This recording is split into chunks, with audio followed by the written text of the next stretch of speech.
So, could you just tell us about the period of the strike, the 94-95 strike?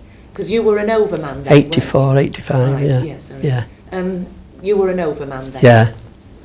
Yeah, well, although I wasn't on strike, I was involved quite a lot with it. I didn't work through the strike. Like at the time, my wife was the head cleaner at the pit club, which was top of the pit lane. And what we had to do as officials, we had to go to the picket line, ask if they would allow us to go through to work. Of course, they said, no, you can't. So then we used to go in the St John's Hut, which was at top of the lane as well. We used to sign a register to say we had attended for work, but the pickets wouldn't let us through. So that's what we did. I used to go to the picket line, ask if I could go to work. They used to say no. So we used to go in and sign my name in the book, and then I used to go in the pit club to help my wife. And were they ever abusive to you, Tommy, on the picket line? Not me, no, not me personally, no. No, there was to some of them, but I never had no trouble whatsoever with lads. And was this picket line manned 24 hours? Yeah, it was. Yeah, there was. Winter, summer, whatever the weather. Yeah, they had a big tent at the top of the lane on the grass, straight across from the club, and they had a big brazier there for fire, and people used to take them wood and pallets and things and different things. And the manager were very good at the time with the lads. Yes. And what used to happen, we used to go in the morning to the club. When I'd signed the register, I used to go in the club with my wife and give her a hand to clean up with the other ladies, and we used to have a game of snooker, whatever. And then my wife used to make tea. I used to go buy cigarettes for the pickets every day to give the lads, and I would buy tea as well, and my wife used to make the pickets tea 2 or 3 times a day. And can you tell us why they were on strike? What was the problem? Well, they were going to shut the pits. They were going to shut the pits. Yeah. They were going to lose their jobs, weren't they? They were going to lose their job. Yeah. Yeah. That's what it was all about initially. Yeah. But it got longer and longer, didn't it? Yeah. It went on much longer than they anticipated. Yeah, just under a year, I think it was actually. Yeah, and what really hurts me as an official was, although I would never, if I'd have been in NUM, I would never have worked anyway, me. But what hurt me is that the fact that I went to meetings with the officials, and we could have stopped that strike straight away. We did actually have a vote, and I think myself and just 2 or 3 more voted to strike. And without officials examining the mine, it would have we'd have won the strike. Well, we wouldn't have won it. The NUM would have won. We could have stopped it, and there would have been not this suffering. But for some reason, my union voted against striking. I wasn't one of them. I would have come out gladly. Yeah. Because you had brother-in-laws who were actually miners, weren't they? Yeah, my wife's got 8 brothers, and they were all miners, and her dad was as well. There were 9 of them in their family. So what kind of hardships did they go through, Tommy? Well, they weren't too bad. I mean, we used to go out coaling, and there used to be a soup kitchen at the miners' welfare, of course, and they were getting parcels of all sorts of different tins of provisions and things from different people, and farmers were giving them taties and different things, and they were going and getting a meal there. And I don't know about money wise. I think they got so much for those who got kiddies anyway. But the home coal was stopped as well, wasn't it? That's right. Yeah. Well, I can tell it now. I'm retired, but we used to go on the tip at back of where we lived digging for coal. I used to go with them.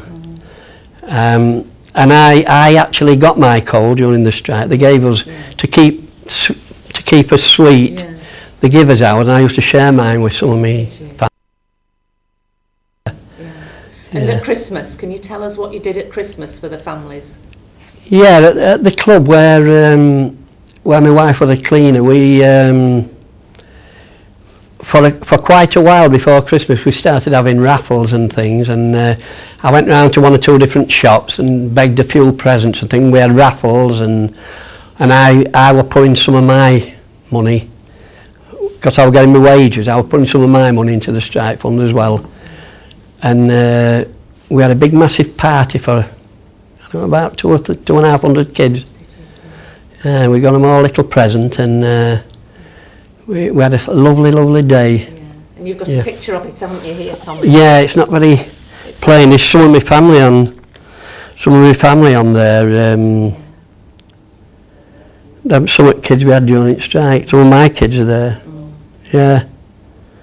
But we had a lovely tea for them, and had a smashing day. And then we gave, although at present wasn't much, we gave them all one. Yeah. And was there a sense of community, of unity when? Oh yes, yeah. Everybody were helping one another. Yeah, they were marvellous. They were smashing. And although I went on strike, I always used to get made welcome at the miners' welfare. I've been down many times to take money to give them, and they've asked me, do I want my dinner? I said, no, not. You give it to others, I'm okay, you know. And, yeah, they all pulled together, all helped one another. I mean, I obviously helped my family. Yes. Family come first, yeah. My but brother. The attitude to the police changed, didn't it, during that strike? Oh yeah. Because of the animosity between the police and the miners. Yeah, I actually went to court. One lad who he came in the club one morning, and I did say to him, "What you doing here, AD? I've not seen you all during strike." And he said, "Oh, I'm not picketing." He said, "We're going looking for wasp grubs, me and Jamie Knott." And I said, "What do you want wasp grubs for?" He said, "For fishing." Anyway, I had a cup of tea, we had a natter with him, and he said, "I'll see you now, Tom." And I said, "Okay, see you, mate." And when he went through the door, I stood on the chair looking out the window at the club, straight across the road, and the police were, a lot of fighting going off with police and men. And I saw Adrian, he got over a little low wall and walked across this lawn in this garden, out of the way, and these two policemen ran up behind him, whacked. And knocked him down, and I saw them carry him past the window where I was, around the back of the club, in a little alleyway at the back of the pit club on the pit lane. And I saw blood all over him, so I got the first aid kit and I went round the back, and the police were all there. There were one or two men laid there, and I said, I know this lad, can I sort his injuries out? I'm trained in first aid. I said, I'm a miner, but I'm not on strike. And this police said, "Well, you can see to this policeman who's been injured as well." I said, "Well, I will. I said, I will." And the police started swearing at me, and eventually they chased me. I didn't get a chance to sort him out. They chased me. I had to run back out and into the club. This lad eventually went to prison. And hospital, didn't he? Yeah, he went to hospital where he nearly died. I had to bring him round a few times, and he to this day, he still has fits. He came to my house a while ago he came with a reporter from BBC actually, and he had a fit while he was in my house. And he did end up getting a lot of money off the police, compensation. Yeah, I do see him. Yeah. And you had to give evidence about that? Yeah, I went to court with him, yeah.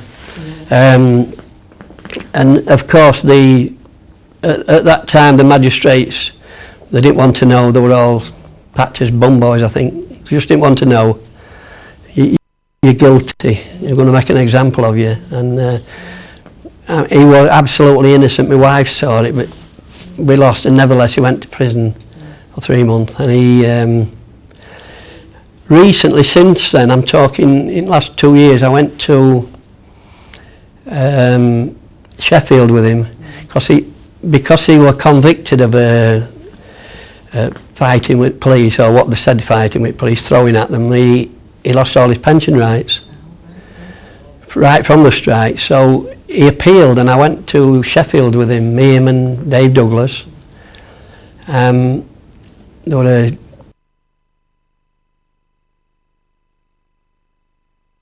awarding you your pension. So he's now got his pension back.